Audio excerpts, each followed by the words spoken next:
মালদার মোথাবাড়িতে দুই গোষ্ঠীর মধ্যে গন্ডগোলের ঘটনার প্রেক্ষিতে এখনো পর্যন্ত কি কি পদক্ষেপ করা হয়েছে তার রিপোর্ট দেওয়ার জন্য জেলাশাসক ও পুলিশ সুপারকে নির্দেশ দিল কলকাতা হাইকোর্ট। শুক্রবার বিচারপতি সৌমেন সেন ও বিচারপতি স্মিতা দাসদের ডিভিশন বেঞ্চ মন্তব্য করে, ঘটনাটি স্পর্শকাতর, রাজ্য সরকারের দায়িত্ব নিরাপত্তা সুনিশ্চিত করা। বিচারপতিরা এও বলেন যে এই মুহূর্তে কেন্দ্রীয় সরকারের হস্তক্ষেপের প্রয়োজন আছে বলে মনে হয় না। আমরা সবাই চাই শান্তি, রাজ্য সরকার সেটা দিতে ব্যর্থ হলে দেখা যাবে। এদিন আদালতে রাজ্য সরকারের তরফে বলা হয়, বৃহস্পতিবার দুটো দোকান ভাঙা হয়েছে। 5 জন ডিএসপি 7 জন ইন্সপেক্টরের নেতৃত্বে ঘটনাস্থলে 300 পুলিশ মোতায়েন রয়েছে। এই ঘটনায় এখনো পর্যন্ত 25 জনকে গ্রেফতার করা হয়েছে। আমরা দুই ধরনের ভিডিও পেয়েছি, কিছু ভিডিও ঠিক আর কিছু ভুয়ো। এরপরই কলকাতা হাইকোর্টের ডিভিশন বেঞ্চ বলে, রাজ্য সরকারকে ফেসবুক লাইভ এবং ভিডিও ফুটেজ খতিয়ে দেখতে হবে। গত সোমবার মালদার মোথাবাড়িতে দুই গোষ্ঠীর গন্ডগোল বাধে। বৃহস্পতিবার দোকান এবং গাড়িতে ভাঙচুর করা হয়, রাস্তায় আগুন জ্বালিয়ে বিক্ষোভ দেখানো হয়, পরিস্থিতি নিয়ন্ত্রণে লাঠিচার্জ করে পুলিশ, কাঁদানে গ্যাসে শেল ফাটানো হয়। 6টি মামলা রুজু করেছে পুলিশ। মোথাবাড়ির ঘটনার প্রতিবাদে শুক্রবার মালদার ইংরেজ বাজারে জাতীয় সড়ক অবরোধ করেছিলেন স্থানীয়দের একাংশ। দিকে দিকে বিক্ষোভ দেখাচ্ছে বিজেপি।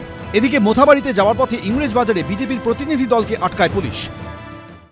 যদি আস্থাতে আঘাত হয়, তারা যদি কোনোভাবে মনে করেন যে তারা অসুবিধা মনে করছেন, তাদের থানায় যাওয়া উচিত। তারা বারে বারে নিজেরা আইন হাতে তুলছেন কেন?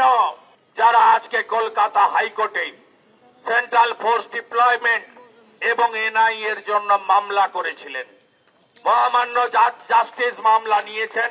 আমি কালকে রাত্রে লিডার অব অপোজিশন আজকে 2 PM নবান্নতে ডিজি এবং হোম সেক্রেটারির কাছে যাওয়ার আবেদন করলাম। দুজনেই পালিয়েছে 11টার সময়। বৃহস্পতিবার রাতেই মালদার পুলিশ সুপারের সঙ্গে দেখা করেন তৃণমূলের প্রতিনিধিরা। এই ধরনের করেই তো ভাবছে মাটি পাবে, কিন্তু এই মাটি বিজেপির নয়, এটা এই বাংলার জনতা 11-এ দেখিয়েছে, 16-এ দেখিয়েছে, 21-এ দেখিয়েছে, আবার 26-এ দেখাবে। শুক্রবার বাঁকুড়া শহরের স্টেশন মোড়, হুগলির ব্যান্ডেল এবং ঠাকুরপুকুরে প্রতিবাদ কর্মসূচি পালন করে বিজেপি। করুণাময় সিংহ, অরিত্রী ভট্টাচার্য, প্রবীর চক্রবর্তী, এবিপি আনন্দ।